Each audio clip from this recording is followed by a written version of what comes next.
Your land is now my land. I've already arranged for construction. What? That land is. As I was about to speak, my mother-in-law interrupted with a shrill voice. A wife shouldn't talk back to her husband. Just say understood, and that's it. I didn't know how to respond to my mother-in-law, who looked so smug. That piece of land is already leased to a company and a new apartment complex is planned to be built there. The land's rent is expected to be deposited next month. I'm sure I told Bob about this. My mother-in-law about that land. Like I said, you just need to keep quiet. Got it? Every time I tried to speak the truth, my mother-in-law would shrilly interrupt. I finally lost my temper. Understood. I muttered curses under my breath as I looked at my satisfied in-laws and husband. Just wait and see. I can't wait to see them regret this.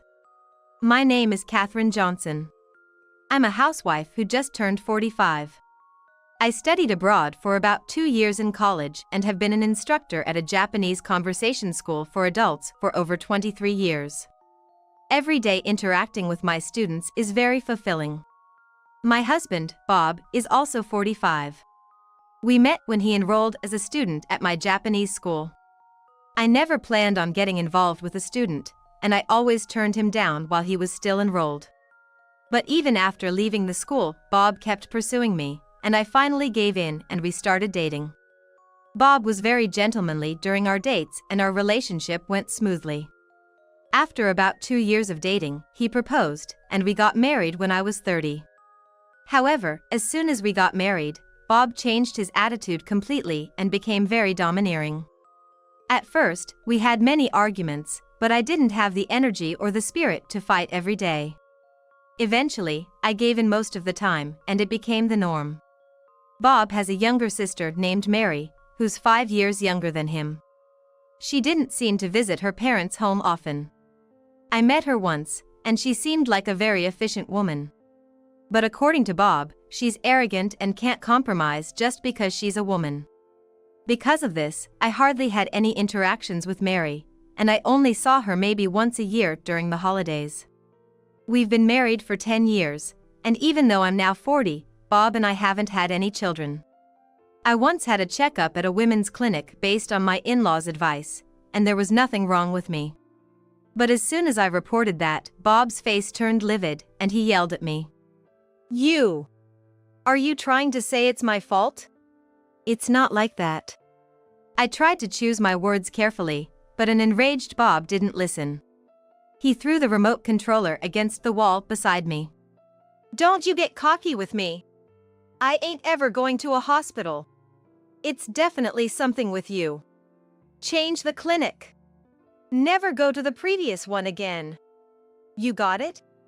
Bob said this and, grabbing just his wallet and cell phone, left the house. I picked up the broken remote controller, tears streaming down my face. The married life I had dreamed of wasn't supposed to be like this. Perhaps the reason I didn't choose to divorce was because of the fond memories I had with the kinder side of Bob. At the age of 43, my in-laws told me that having a child at this age would look bad in society, and I had to give up the idea of having kids. When I told Bob about this, he just replied with a simple, "I see," showing no particular concern. It was then that I realized that I was the only one truly bothered by it. Bob and I lived about a 5-minute walk from my in-laws' house, and they would visit us about 3 times a week. To be honest, I wasn't fond of my in-laws. My mother-in-law kept making snide remarks, while my father-in-law would only talk about my looks and our intimate life. You know what they say, right? As women age, their eggs degrade or something. I'm not saying yours are degrading, Catherine. But once you're past 40, there could be complications, right? It'd be a hassle for us too, you know? It's all good, right?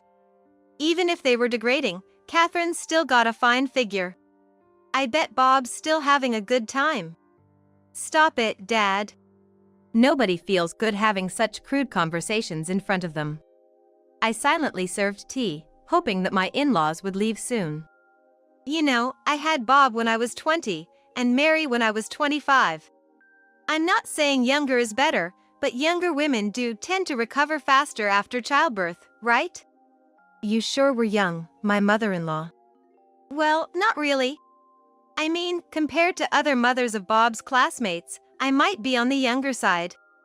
I forced a smile at my mother-in-law, who was clearly pleased with just a bit of flattery. My mother-in-law always took pride in having had Bob at a young age, always wanting to show off how she was younger than others her age. And if someone didn't play along or contradicted her, she'd act as if they were in the wrong and treat them coldly. I had to constantly flatter and play along with my mother-in-law's silent assertions whenever we met. Honestly, my mother-in-law's appearance wasn't that great.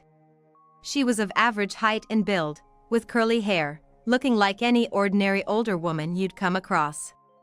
She looked closer to 70 than her actual age. Yet, she seemed oblivious or maybe genuinely believed she was a hidden gem. Well, it's sad that we won't get to see a cute grandchild, but it's better than having another useless mouth to feed. Yeah, if they don't have kids, they'll probably take care of us in the future. The living room filled with crude remarks was so uncomfortable, even though it was my own home. And after my in-laws had their say, they always left with a sense of satisfaction. One day, I got a call from my father. It was about my paternal grandfather passing away, and that I was set to inherit some of his estate. My father's family home was known as one of the prominent households in that area. My father, being the youngest of 6 siblings, never really inherited anything substantial and chose to live life doing what he wanted. Hence, my immediate family wasn't particularly wealthy. But since I was the only grandchild in the paternal lineage, my grandfather bequeathed a piece of land to me. The inheritance included that land and a sum of money that would cover any related expenses. Even after paying the estate taxes, the amount left was substantial enough to make me pinch myself to check if I was dreaming.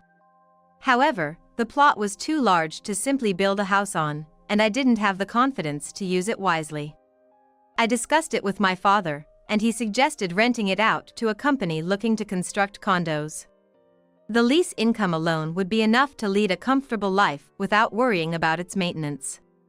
Since this inheritance was unexpected, and the land didn't hold sentimental value for the family, the decision to lease it to the company was easy. I informed my husband, Bob, about this. Bob seemed deep in thought for a while, but then simply said, "Got it," and went back to reading his book. I thought the matter was settled, but it seemed Bob had other plans in mind, which unexpectedly came to light one day. It happened on a day off when, as usual, my in-laws had invited themselves over to our place. I was cleaning up in the kitchen. Bob suddenly called out to me while enjoying the tea and snacks I had prepared. "Your land is now my land. I've already arranged for construction."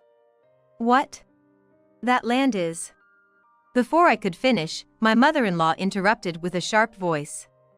"A wife shouldn't talk back to her husband. Just say understood and that's it." I was speechless, seeing my mother-in-law's smug face. The land was already leased to a company that was planning to build condos on it. The lease money was to be deposited next month. I had already informed Bob about this. My mother-in-law about that land. "Like I said, you just need to keep quiet. Got it?" Every time I tried to speak the truth, my mother-in-law would shrilly interrupt. I finally lost my temper. Understood. Looking at my in-laws and Bob, who were smirking contentedly, I silently cursed them. "You'll see. I can't wait to see the look on your faces when you realize." I decided to act on something I had hesitated to do for a long time. I renewed my long-expired passport and reached out to a friend living abroad. When I told my friend about the situation, she was shocked but agreed to help. It was a bit challenging to carefully execute the plan before Bob found out about the land, but it felt worth it, thinking about my bright future. By the time everything was in place, Bob apparently got a call from a construction company about the land. One day, when I returned from work, Bob was standing at the entrance with a livid expression. "You deceived me." From that one phrase, I understood what Bob was talking about. Holding back the urge to break down, I responded. What are you talking about? It seemed my words really ticked him off. Shaking with anger, Bob glared at me. It's about that land. The construction company called. They can't take on the project because there's another construction plan in place. Really? I thought I told you about it. What? It's a wife's job to follow what her husband decides, right? Stop the condo construction plan right now. You said you understood. I was too exhausted from work to deal with his selfishness.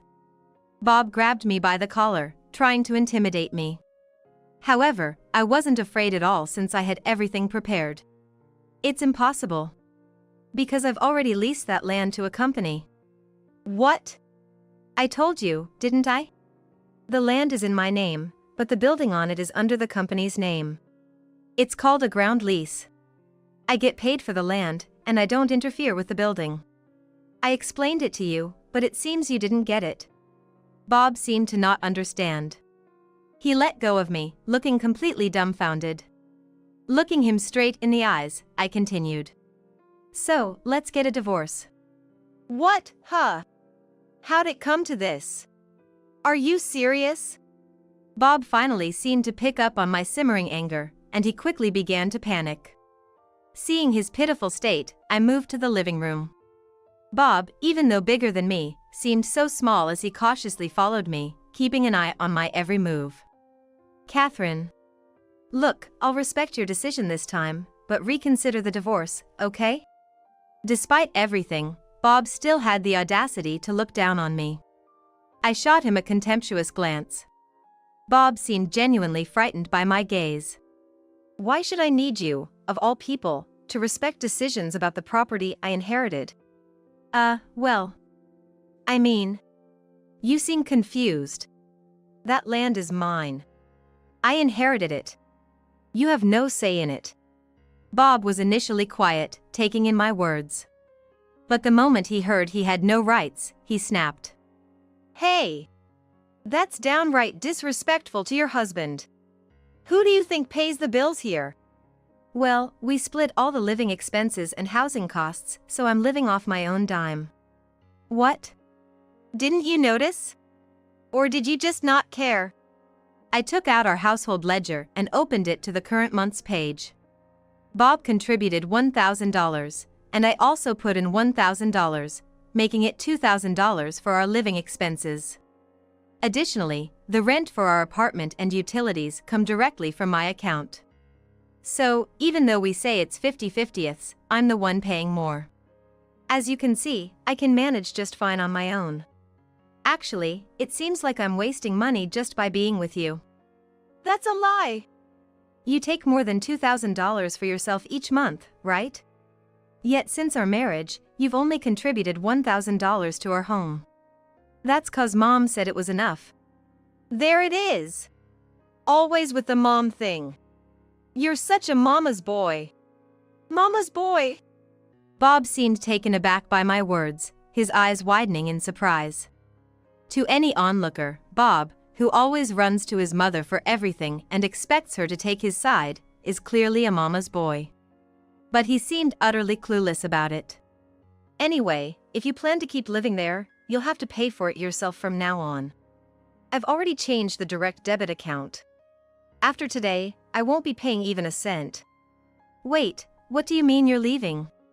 Ignoring Bob's protests, I grabbed the suitcase I had prepared earlier from the closet and headed for the front door.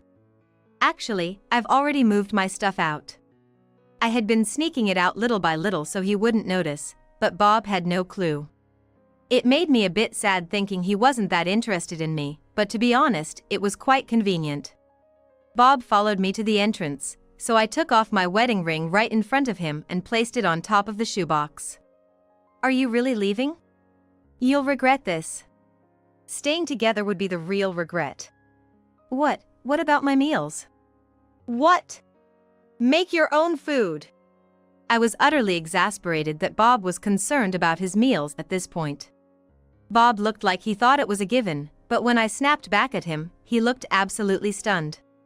I didn't want to see his face for even a second longer, so I left the house I had lived in for 15 years. For the next few days, I was busy preparing for the next chapter in my life, running around handling various errands and paperwork. Then, I received a call from my mother-in-law. Reluctantly, I answered the phone and was met with a shrill voice coming through the cell phone. What on earth? Building an apartment on that land? And after all I've done, taking care of you and Bob for 15 years without a child, and now you're divorcing him? How ungrateful! My mother-in-law, the apartment was already decided. The divorce is because Bob and I couldn't build trust.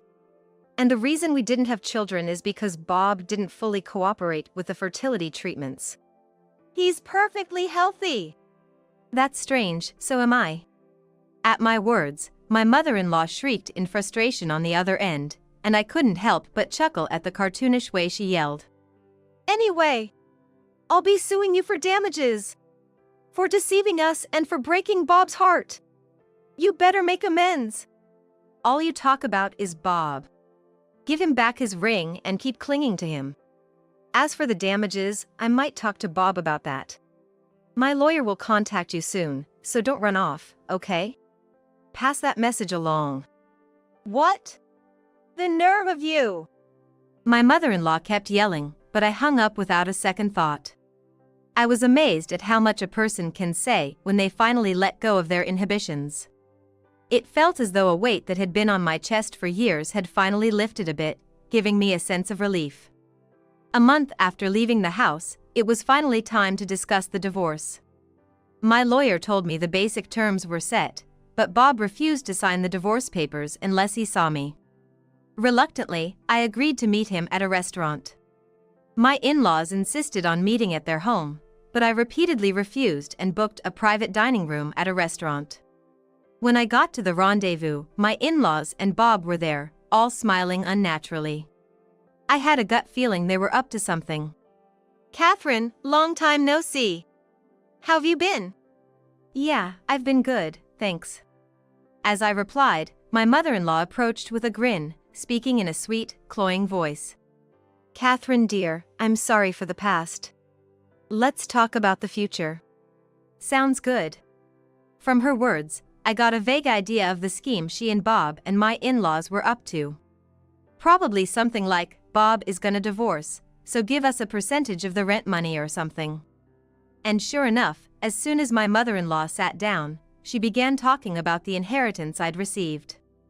Do you know the current market value of that land over in, say, New Jersey? Well, yes. I was blown away.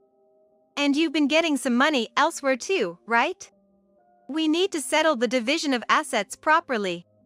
I couldn't help but laugh at her brazen words. Seeing me burst into laughter, at first, my mother-in-law looked stunned, but her face quickly turned beet red with anger. What's so funny? You don't know, do you? The inheritance I received isn't considered marital property. What? My mother-in-law exclaimed in shock, eyes wide open. Apparently, she'd been so blinded by the dollar signs she hadn't done her basic research. So you're saying we won't get a single cent? That's right.